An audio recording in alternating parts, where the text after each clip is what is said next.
Good afternoon, everyone, and welcome to the second GT-BOP webinar for 2023. We have a great lineup of speakers and topics today. Our first speaker is Dr. Allison Johnson, who is the new Pesticide Safety Education Program Coordinator here for UGA.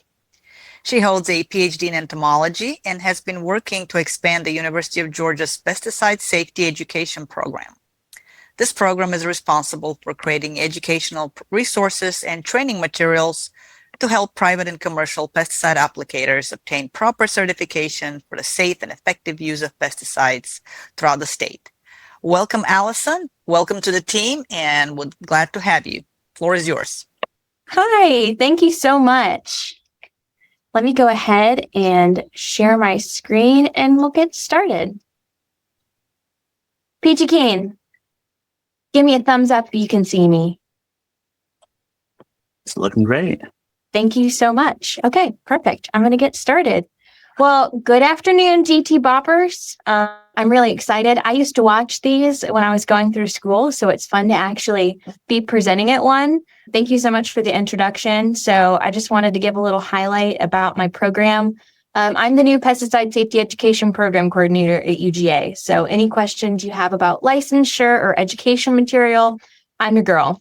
And so today we're going to talk about pesticide safety in turfgrass and ornamental landscapes. But what I really want you to take away from this talk is I want you to think about how you can use the best pesticide for your application site, whether that is the active ingredients or combination of active ingredients or the formulation or combination of those. And I want you to think about how to keep it on your target site. So today we're going to talk about, when we might avoid different formulations, talk about adjuvants, and talk about the fate of pesticides in the environment. And so I'm really excited to chat with you all today.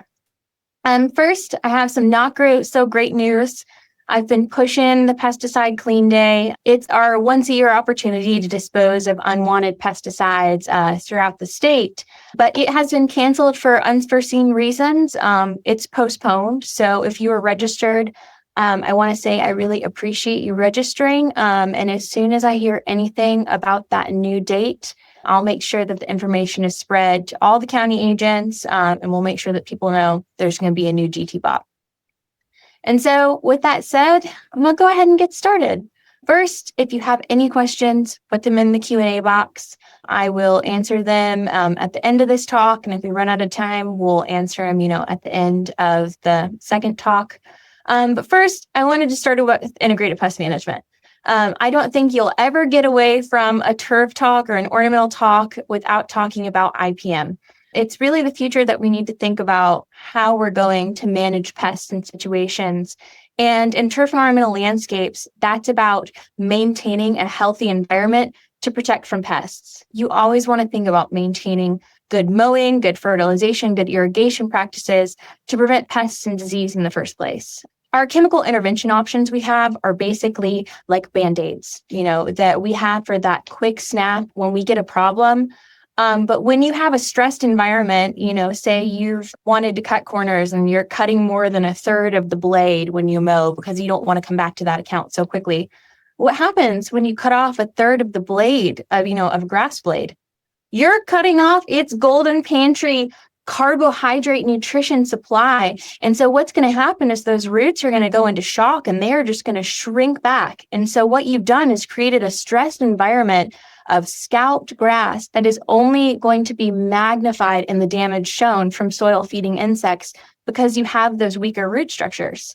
And so that's just one example of, yes, it's going to take a lot of time and input and labor on the beginning part. Life is all about trade-offs.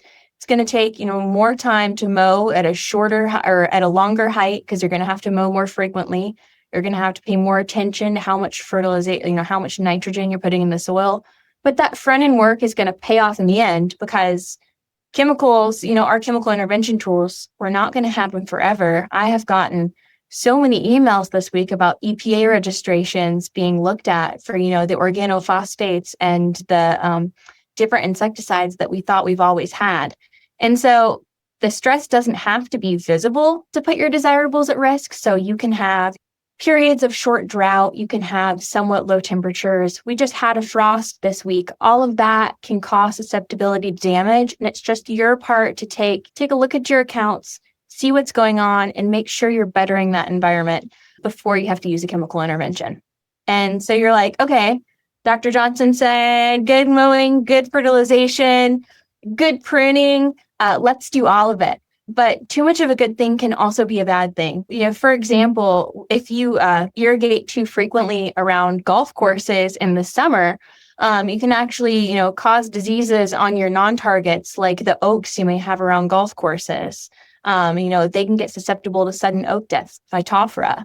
Also, this crepe myrtle, I hate to see these when I go by. It just makes me sad. When you over prune things, pruning is a necessary task to increase airflow so you reduce disease susceptibility or remove damage and diseased branches. But if you remove too much of the plant at the wrong time, you can directly influence susceptibility to pests. I mean, at big cuts, like say, for example, if you're taking off the top half of this crepe myrtle, that might not be necessary. And those big entry wounds really lead the way for fungi and bacteria to come in and infect that plant. Also, if you take off too much of the plant, they're going to release volatile compounds that are saying, hey, I'm stressed out. I am stressed. When you go into the woods and you see beetles damaging a tree that's already had damage, like likes like. And so beetles are actually going to be searching for those volatile chemicals. They're going to be looking for that smell to come and attack that weakened tree. Same thing if you're going to, if you prune at the wrong time, and you prune when adults are more active, like aphids are out, you're pruning in warmer temperatures, that new soft growth that's going to come out is going to be the snack of the day for aphids that are then going to bring in powdery mildew. So too much of a good thing can be a bad thing. Same for over fertilizing your lawn.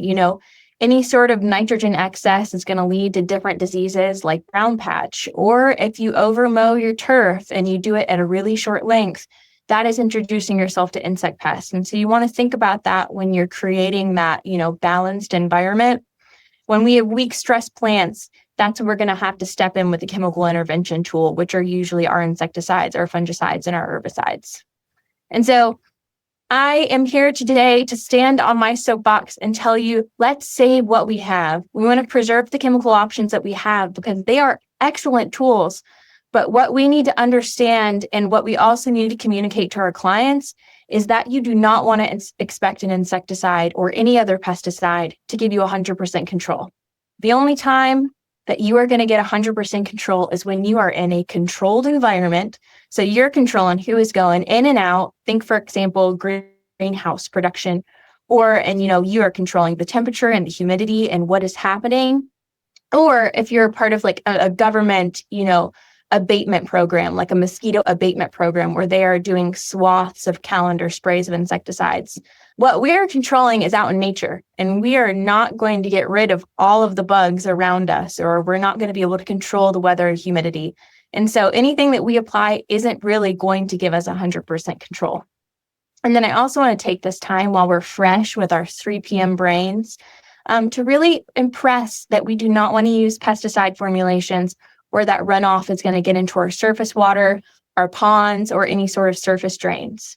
You hear a lot of stories about the fertilizer runoff and how that nitrogen excess causes that algal growth, which has effects down the line. But most insecticides are highly toxic to aquatic vertebrates and invertebrates. And so if you're using, a highly toxic insecticide and you're making an application and you're doing it before a rainstorm and then rain comes and flushes that off, that's when you have those serious consequences. And then just also, I want to say, let's avoid the spray and pray calendar preventative applications of insecticides and herbicides. Yes, they can be really helpful, but they're not going to help in the long run because what we're doing is killing those beneficial insects, which are free labor that are helping take care of some of those problems that we get that we would have to use chemical control for. And then also, if you're using herbicides over and over along big tree roots, it's going to cause damage over time. And so you only want to use that chemical when you need it. And when you need it, you want to make sure it stays where you put it. And so I just have a few things I want to say about the three major groups of pesticides, some of my tips and tricks. First is with insecticides. They are great chemical controls. They're ones that we are most reliant on, insecticides and herbicides. But they've changed a lot in their chemistries over the days. And so it's my job as the pesticide safety education program coordinator to tell you to read that label to see if you need to irrigate any of these insecticides, because that's going to have a big qualm on whether you need to apply it before when it's going to rain. And then I want to talk about, what formulations would we need for top layers for, top layer like grass crown root feeding insects, and then our soil feeding insects. For any sort of top layer feeders like chinch bugs, green mites, wedworms, you want to make sure that you're applying the insecticide to the top of the leaf surface, and that doesn't need to be watered in. So when you're doing those applications for those top feeding insects, you want to make sure that irrigation isn't going to happen after it's following. Also, for your soil feeding insects, you want the insecticide to get into the soil and near the root structure, and you need to get through that thatch layer. And so one thing I'll say is if it's a really dry day and you're going for some of these soil feeding insects, you might irrigate the day before, and then that'll bring those burrowing insects that are, looking for that soil moisture up. And so then you can do your pesticide application afterwards and then water it in if it needs to get to the soil structure. And then for herbicides, these are really the most effective when it is warm and not hot and good relative humidity. And as we know in Georgia, that is this new tropical rainforest of heat, we don't really have good humidity and we get really hot. And so you need to look at the labels and see if it's even legal to apply your herbicide if it's over 85 degrees, because herbicides are really susceptible to volatilizing. They will just evaporate in the air and then move off. And if you're using something that's just like a contact, non-selective herbicide like glyphosate, Roundup, that sucker's not staying on your target. It is volatilizing and it is moving out of the air. And then I want to touch on pre-emergence and the rule of twos. If you use the same pre-emergence over and over, what you're going to do is lead up to giving yourself resistance, in the cold seasons when you're putting this application out. Our heavy clay soils will take those pre-emergence herbicide molecules and it'll bind it and make it less effective over time. Pretty much all of Georgia is that beautiful red clay. But then when you're using that same stuff, the soil is going to be familiar with it. The microbes in the soil are going to be familiar with it. And it can cause your pre-emergence to not work. And you need to rotate your pre-emergence with a different mode of action at least every 2 years. And then if you're still having problems, you want to make sure that you follow up with a post-resistant emergencide later in the summer to reduce your resistance chance.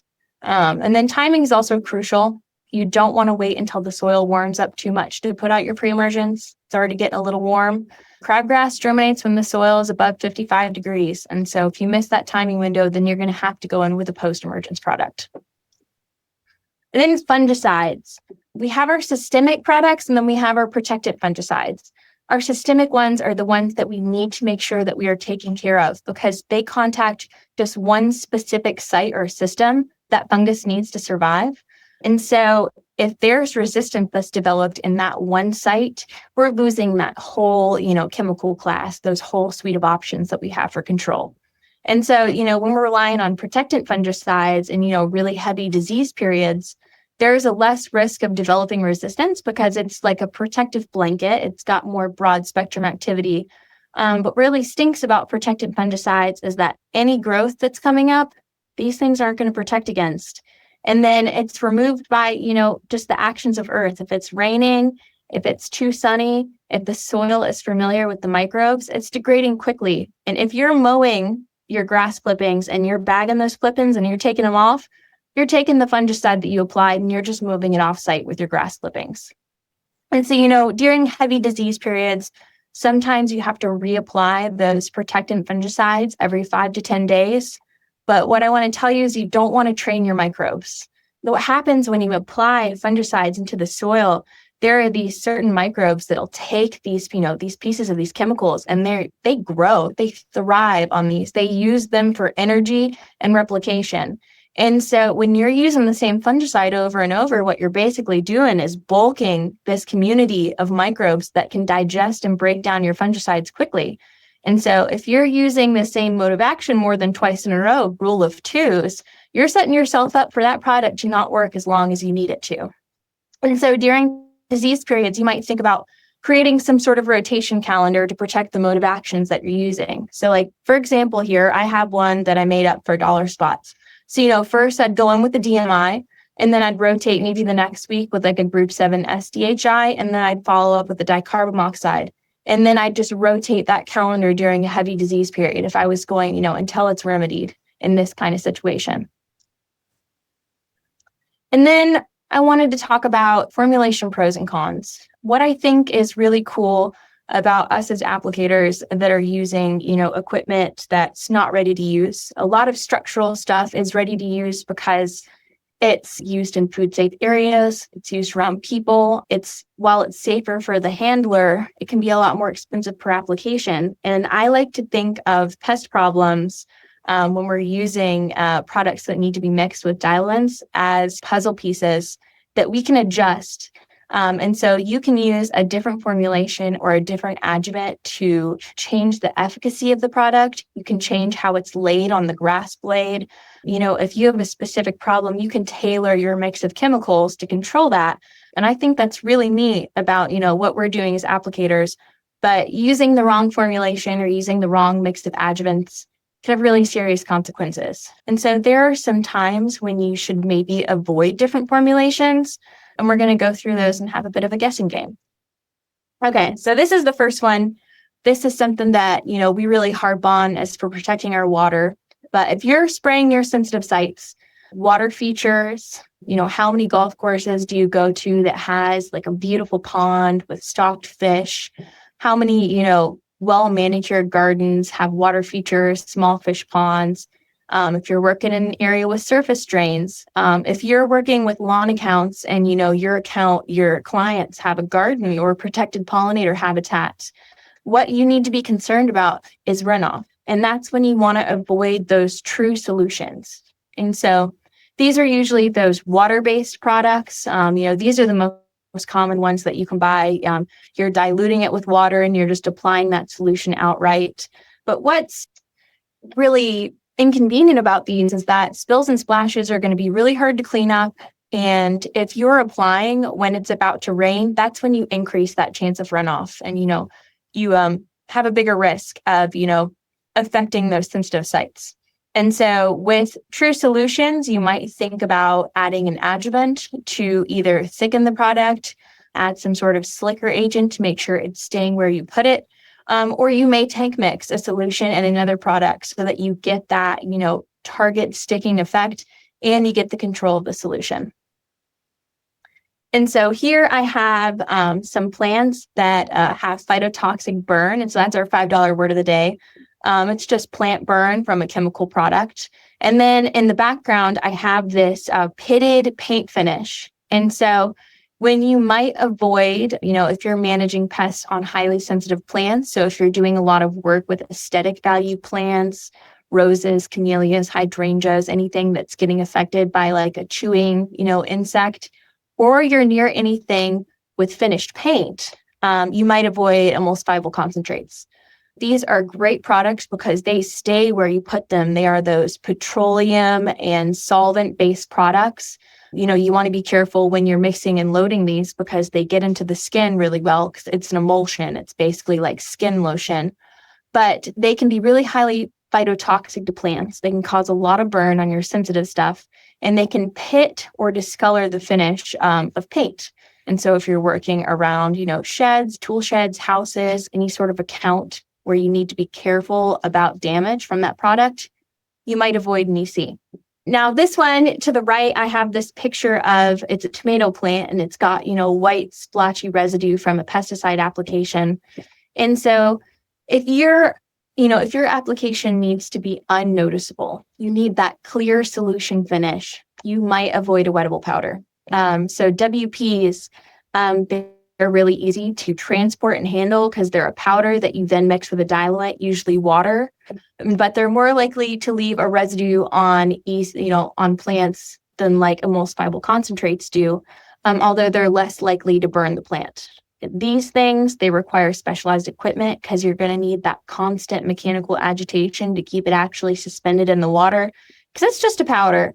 It's like cocoa and water, how over time that cocoa is going to get out and make sludge on the bottom. You have to keep it constantly going, and it can be a little abrasive to your pumps and nozzles. It can clog your screens, but it's not going to burn your plants in the same way that an emulsifiable concentrate might. This one's kind of a tricky one, but if you need an even broadcast application of a large area, so say you're, trying to target a pest in a huge patch of lawn, you're going to want to avoid dusts. There are reasons that, dusts are sold to homeowners in those small little shakeable things because they're really only effective for smaller, hard to reach areas. A lot of the times dusts are great formulations for inside and around a home with, a structural license. But if we're targeting something outdoors, we're not going to get an even application with the dust. How it's very difficult to calibrate or get an even layer of coating. Also, this stuff is not staying where you put it. It is moving with air and water. It is a light dust particle. It's going to move and it's going to go off target. And it's not going to stick to your leaves like a liquid formulation. So if you're trying to do something that's dealing with foliage, this dust is not for us. I do want to talk about some of, my favorite formulations for, T&O landscapes. First is the flowable. So this is like a Danimals yogurt, thick, viscous concentrate. What I really like about it is that it's like the grandchild of an emulsifiable concentrate in a wettable powder. So while it requires some agitation, it's a lot safer for the handler as far as skin burning. You recognize this person still has on the appropriate PPE, but it's not going to burn your plants like an emulsifiable concentrate would.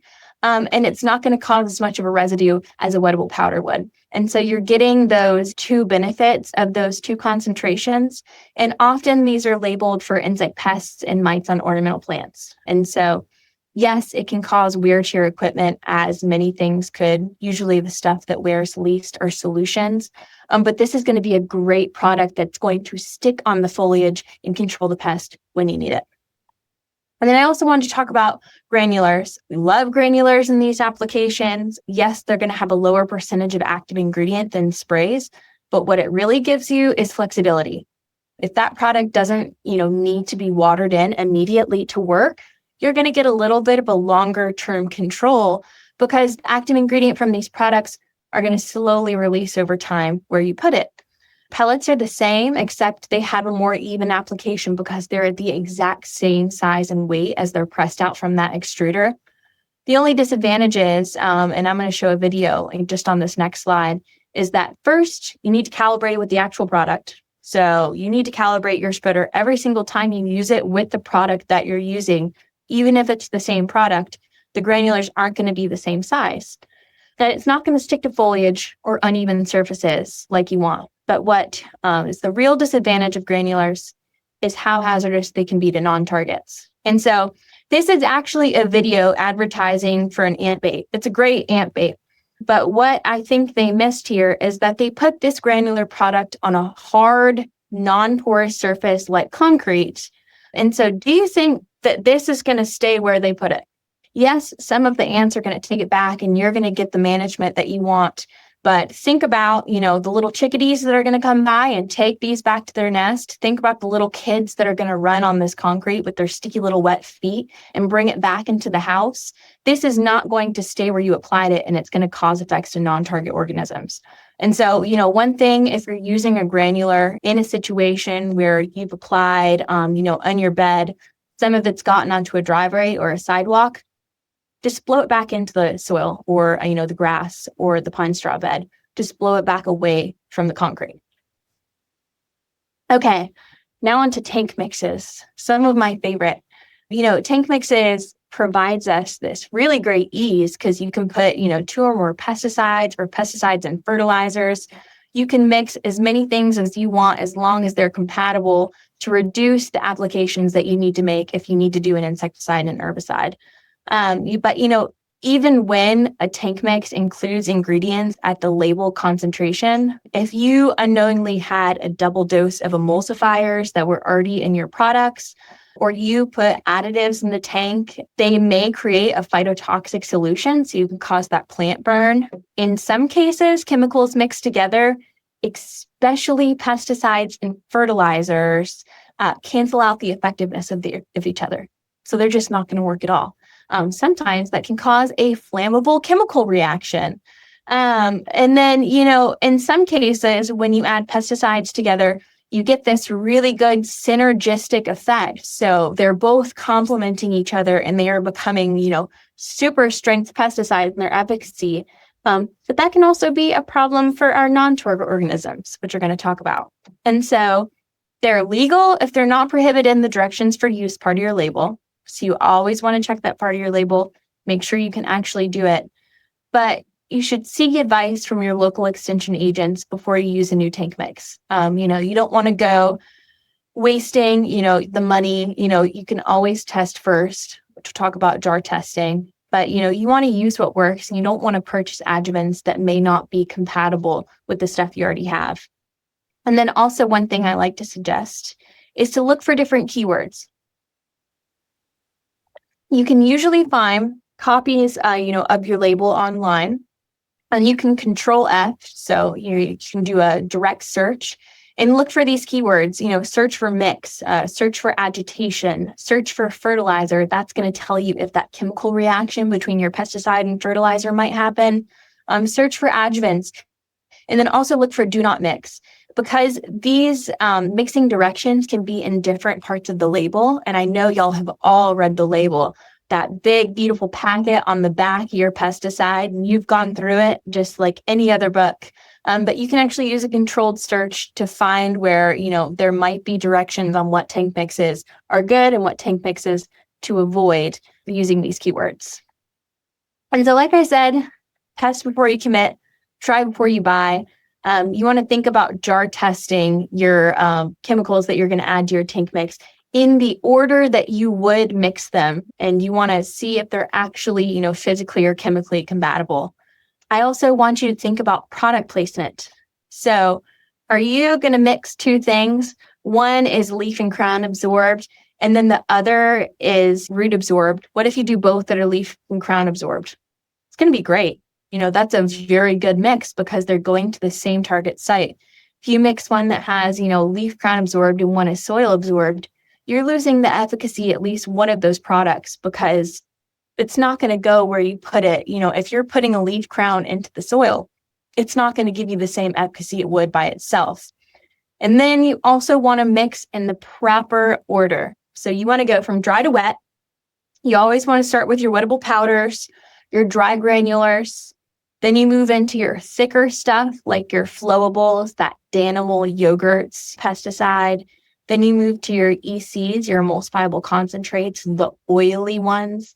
And then you move into the solutions. And my tip is, you've got this all measured out. Add half your diluent first. So whether that be water or some other diluent, and then add your concentrates into your empty tank. Add your concentrates into your half-filled tank in this proper order and agitate it each time, just to make sure that you're safe when you're mixing these together and that your solution is actually, going to be compatible. And so here's my time to talk about some tank mixes that you might want to avoid in T&O situations. First are fungicides and insecticides, especially fungicides and pyrethrins. When you mix things, for example, propiconazole, a really good fungicide option that we have, and then this pyrethrin lambda-cyhalothrin, when you mix this together, it becomes so deadly that it is highly toxic to pollinators, especially bees, pretty much any flying insects. And so if this gets off target in a sensitive site, you will cause real damage to non-target organisms. So anyone that's working in bee-sensitive accounts needs to avoid this tank mix outright. You also want to think about the adjuvants, that you're mixing into your tank. So as far as your phthalamides like Captan, If you add a pH modifier or a buffer, you're going to reduce how long it's actually going to be effective. So at a pH of 7.1, Captan has a half-life of 3 hours. If you add a buffer, or if you add a product that has a pH buffer in it and you've mixed it together, if you change the pH to 8 in your solution, your Captan has a half-life of 10 minutes. And so, would it even be effective if you takes an hour to do a big treatment? No, it would not. And so you need to think about the modifiers that you're adding into these mixes. Another one are your contact and your systemic herbicides. Why might you not want to mix these together? Well, if you're adding a systemic, that needs to be absorbed by the plant, but you put a contact in there first, the contact is going to burn the foliage before that lethal dose of systemic pesticide can actually be absorbed. And so also sometimes selective and non-selective herbicides actually bind each other up. And so like metribuzin actually binds glyphosate. And so if you've mixed them together, it inactivates the glyphosate and it's like you never even added it. There are also physical incompatibilities. So like our weak acid herbicides, like dicamba, glyphosate, paraquat, if you mix those with group 2 herbicides, it creates a really oily, cloggy residue, which can clog your equipment, your pumps and your nozzles. They're physically just incompatible. And so that's why we want to test a little bit first in our jar test before we go, mixing outright all of our chemicals. And so just some things to think about before you buy, before you go to your dealer and you're like, hey, Steve, I need this best product. You want to think, do I have the right equipment for this? Are you going to buy something that is ultra low volume and you need a fogger to do your application? And then in the same vein of these next 2 questions, can you use this formulation safely under the conditions in the application area, or is it going to harm the surface which you're applying it to? So this is when we think, am I applying your surface water? Do I need to avoid a solution? Or am I applying in a sensitive area with really beautiful aesthetic plants that I need to avoid an emulsifiable concentrate? Think about the formulation for the specific area. No single site is going to be the same. And then will the formulation actually reach my target and stay in place long enough to manage it? Think about, whether you need to go for the crown leaf root, the foliage, or the soil, and think about what pesticide is going to work best. And so then I want to talk a little bit about adjuvants. Adjuvants are added to a pesticide mixture to improve the action of a pesticide or change the characteristics of that mixture. And so you see actually in this, practice label, it says adding oil, a wetting agent, or another surfactant to the spray may increase the effectiveness on weeds, but may also reduce selectivity to crops, resulting in crop damage. So there will be specific notes about adjuvants on your labels if they may cause adverse effects or if you can use them. But I do want to point out that most pesticide products that are applied to foliage already contain adjuvants, especially herbicides. And so those are formulation adjuvants. They're already included in the product when you buy it. And this is because adjuvants can help with better leaf uptake for your systemics. They help with better spreading, retention, and coverage in your solutions. And then they help minimize product loss. And what I mean by that is they keep it on the target. They're using something sticky or something, bubbly to bind it to your target site. But then there are also spray adjuvants, and these are separate products that you purchase and you mix yourself. And so some that I really like for turf and ornamental stuff are highlighted in blue. Those are our wetting agents, our spreaders, and our stickers extenders. And so you see in this top left picture of this grass blade with these beautiful little water droplets on it, that's what happens when you apply a true solution without anything included. And so, if you're using an herbicide, sure, this is efficacious to a point if it's, a non-selective contact herbicide. It has the potential to move off target. But say you add something like silicone, which is like a sticker extender, what that's going to do is going to change the structure because water likes like, and so it's going to make those droplets. It's going to have it evenly spread, over the leaf, creating a smooth, solid coat, which is going to give you better coverage for your target. But then there are also adjuvants that aren't surfactants. So I talked about those pH modifiers and those buffers with the phthalamides, the Captan. Those are sometimes needed, for solutions to be more efficacious. You always want to talk to your dealer, your extension agent, or, even the label. You can call the manufacturer and ask, if that would be an appropriate thing to add. There are also things like compatibility agents. To this left, you have a couple pesticides that were mixed and they created a bubbly solution that started overflowing. This applicator could add a defoaming agent and, still be able to use that product. And then to the right, you have something being mixed with a colorant dye. These are really helpful when you're doing spot treatments. You can see what you actually went for. A lot of the times, folks in rights of way will use colorant dyes with their thickeners. They'll put a thickener agent as well. And so they're applying a pesticide that is thick and oily, almost like mayonnaise, to the sides of roads. And they're using a colorant dye so that they can see the product has stayed where they placed it, because they want to make sure if they're applying on the rights of ways, the sides of roads, that stuff isn't moving. And so some tips and tricks for adjuvants. You want to read the label. That's what they make us say in this job. The label is the law. And so it'll tell you if you can legally add adjuvants, or it'll also tell you if there are already adjuvants added. But they're really looking out for you, because if it's telling you not to add an adjuvant of a certain kind, it may be helping you prevent that chemical incompatibility. And then also you can do the same thing. You can test a small amount in a small area. So you can do a jar test of an adjuvant with your chemical mix, and you can test it in a small area to see if the application process is smooth. Also, if the wheel's broke, don't fix it. Use adjuvants that have been tested and found effective for their use. These, you can talk to people in your field, you can talk to your dealer, you can talk to extension agents. Use what works best for the product if there isn't already one added. And then most importantly, adjuvants aren't a substitution for safe application practices. You can't say, okay, Dr. Johnson said I could put a drift adjuvant in here and I'm good to apply on a 20-mile-an-hour hurricane windy day.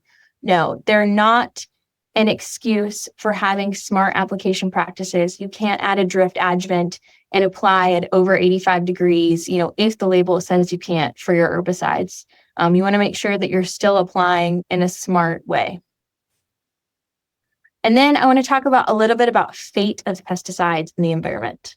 So pesticide leaching is the movement of pesticides down through the soil.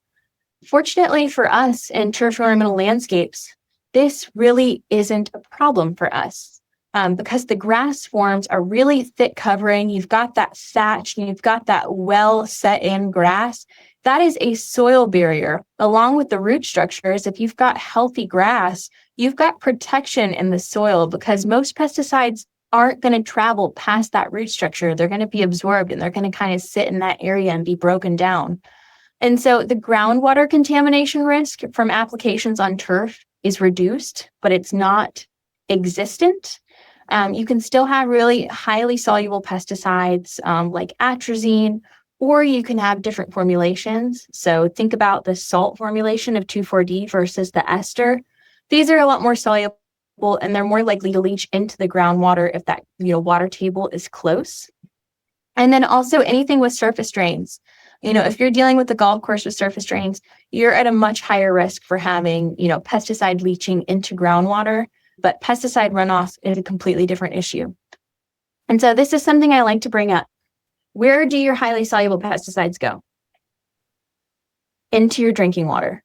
Atrazine, delicious taste. I want you to think about why the levels of atrazine are a lot higher in Ohio than they are in Tennessee. So this is a case study. So this is monitoring results from community water in Tennessee and then Ohio. And you see that the level of atrazine is like 3 times higher in Ohio than it is in Tennessee. Why? Corn. So agriculture in Ohio, especially, row crop agriculture, is a lot more frequent, up north than it is in Tennessee. And they're, relying on these, herbicides without the ground coverage that a turf operation would have. And so it's a lot more likely that these highly soluble pesticides are going to leach down into groundwater. Like I said, runoff is a completely different issue. And this is our issue. Runoff is when pesticides go across the soil surface. And so these are our threats to surface water. These are our threats to our water features, our streams, our storm drains that go directly into the middle Oconee. And many aesthetic landscapes are going to have some sort of water feature, which is why you need to be aware of runoff. So be smart about your applications. You want to avoid applications within 12 hours of expected rain. Always make sure you're checking the conditions on the site when you get there. Is it too windy? Does it look like it's going to rain? Hold off on your application if you can. And then also you want to think about having a good root system, good thatch, well-managed turf is a good thing. But when you have too much thatch or you have soil compaction, that is going to restrict root growth. It's going to restrict how the water can actually flow through the soil, and that can cause runoff issues. And so you need to aerify as needed, make sure that you have, well aerated soil that water can actually move through instead of running off. And so I want to talk about buffer zones for just a second. This is a practice, that we want to think about and that may be required on the label for any area that you're applying your water. And so I just wanted to point out that even narrow strips of 3-inch tall grass bordering surface water can protect from off-site movement in like high maintenance landscapes like turf. So even a 3-inch strip of grass, of taller grass, can help protect against runoff, especially into your ponds and water features. But when you're selecting a vegetative buffer, you want to make sure that it's not attractive to pollinators. So you want to use something evergreen. Y'all pond holly is a native holly that's, not attractive to pollinators, a really good choice. But buffers aren't going to be the end all be all to everything. They may not be able to address all protection issues, but what they're certainly going to do is help stop some of that water flow. And so, like I said, some labels may require a no spray buffer. There's that magic number of 100 to 150 feet away from surface water. You need to read the label to make sure that that's not required because that pesticide may not be effective if you can't apply it there. And then beneficials. Avoiding those preventative insecticide treatments, so that spray calendar of insecticide treatments, is a really good thing because you're going to support some free labor, some free pest management. All of these down at the bottom of the screen are insects that are generalist predators that will eat many of your problem insects in turf and ornamentals. The big-eyed bugs are actually cousins to the chinch bug, and they're in the same family. And so, problem pests can actually be controlled by the things in the same family. And then if you're going to do a pesticide application, you want to make sure that you're mowing all flowering weeds before you're applying pesticides. And, if you're, controlling weeds in large areas, maybe you just spot treat them if possible. And especially make sure that they're not flowering. I saw all of this chickweed and henbit out today. Make sure that stuff is mowed before you do any sort of pesticide application. And then also just avoid areas that are often visited by wildlife. You see something that's frequently visited by birds. You've got, any area that's frequently visited by pollinators. Just avoid a pesticide treatment if you can. And then disease prevention. As far as irrigation goes, we want to prevent diseases, before they happen. We want to make sure that we're irrigating, properly. I love this picture of thatch. This is like the stuff that they built the little house in the prairie on. You want to make sure that you have deep, infrequent irrigation and that you are reducing this thatch if you need to. This right here, this mega thatch, this is not what we need because what happens when you need to apply a pesticide and get it down into the soil? It's never getting there. That insecticide is not going through, or even an herbicide is not going through the thatch to the soil. The roots are going to be shortened and reduced. You want to make sure that you're dethatching regularly and that you're watering in a way that's going to prevent disease. Instead of, doing frequent deep irrigations, you want to make sure it's deep and infrequent. That's the best practice. And then also talk about fungicides. I just want to talk about having a fungicide. I found this on the... Oh, Siri wanted to say something. I just want to talk about having a fungicide in your pocket, that you don't use. So this is a really common practice in greenhouse applications. You have that rotated protection schedule. So you've got that protectant broad spectrum fungicide calendar. You're rotating your modes of action. But you see down here in the bottom, this is just an example for like botrytis on petunia.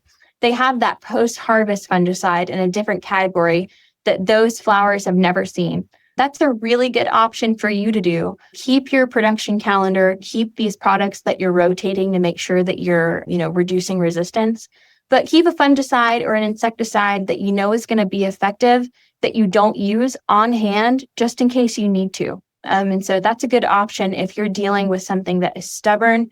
You can introduce a completely new mode of action, which is going to reduce resistance and usually help eliminate your pest. And then I just have a few things to say about clip-ins. If you have to take your clippings off-site, you have point source pollution in your hands. The residue is going to remain on the leaf tissue of your grass even after application. And so if you are mowing them and you are dropping them off somewhere, or if you're using them as mulching around your trees, they still have active herbicide in them. And so the best practice I could recommend is to leave them if you can. Please leave your clip-ins. It's fine. It's going to add nitrogen back into your soil, free fertilizer, and it's also going to keep that product that you applied on the turf where you put it. But if you have to, toss your clip-ins in the rough, if you have to take them off of homeowners' accounts, one of the best management practices would be to compost your clippings. And so active compost piles, where they get around 140 degrees and you've got balanced grass clippings, and then you add some browns like leaves and paper, are going to get hot enough to where they're actually going to degrade the pesticide. And so they're using the same action as the microbes that are going to eat the fungicides and herbicides in the soil. But you want to put your compost pile on an impervious surface. So you want to put it on a concrete pad, plastic pad, somewhere where it's not going directly into the soil. Because if we have this giant mound of clip-ins full of herbicides, what it's going to do is it's going to rain and it's just going to leach into the soil. And so what we want to do is keep a compost pile on an impervious place. And we want to make sure that stuff is breaking down. We're checking the temperature. We're turning that compost pile. When it's composted, those herbicides are going to be broken down and they're going to be safe to return back to the landscape. If you want to use it in bed prep, if you want to use it in soil amendments, if you do want to mulch around the trees, just make sure it's, properly composted. If that compost pile isn't balanced, you're not getting those temps, pesticide isn't going to break down like you think, and it can still be a bad problem to put it back out in the landscape. And so I think I finished almost right on time. I rushed through it so I could take some of y'all's questions. But, keep in touch if you have any questions about education materials or continuing education credits. You can find calendars for recertification on my website that I have linked here, psep.uga.edu. Thank you, Allison. This was great. Lots of information, very, very valuable. And I'm opening the floor for questions. Use the chat, use the questions, and just make sure you come up with some good ones for Allison. And if you have a question and you're too embarrassed to ask in the chat, feel free to email me. My contact information is available on my website. Someone really liked your little house on the prairie reference. I have to agree with that. Yeah, that patch is like 3 inches. That is insanity. Well, if there's no questions, then, I'm happy to move to the break. I was just going to mention something that I always think of and I try to remember for myself, and I tell people as well, as to, after mowing, to leave the clippings, because This is like, you grew those own clippings in your own yard. Why throw them away? Leave them there. There is gold in them. There is nitrogen, and that's why just take it away when you can keep it and have good use for it. And I recognize sometimes you can't, like if you have, lawn care companies, sometimes you can't leave those clippings there. The owner wants them gone. That's why composting is a great option. Keep a site, at your workspace, compost those clippings, and then you can put them back out as mulch or compost. Yes. But I think it's also incumbent on us to educate the customers, to talk to homeowners, to talk to landscaping companies, to talk to homeowner associations about the benefits of leaving. It all starts with changing the way we perceive, age-old practices and just talking to people and educating them. That's why it's our responsibility to communicate that insecticides are never going to give you that 100% control. That's the same thing. Also it's our job to educate them. Well, perfect. All right. Thank you, Allison, again. And Allison gave you her information. I'm sure we will be hearing from her in the future. We will invite her many times over to talk about these exciting topics. So I will segue into the break.